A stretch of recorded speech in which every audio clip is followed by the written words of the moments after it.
ايه اللي انت بتعمله ده؟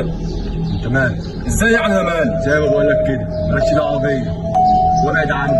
انا مش هسيبك تمشي في السكه الغلط دي. مش هتعرف. لا هعرف. بقول لك ايه، خليك في حالك. خد هنا تعالى. انت لازم ترجع عن اللي في دماغك ده. ابعد عني. بقول لك لازم تفوق. انت ايه يا جدع؟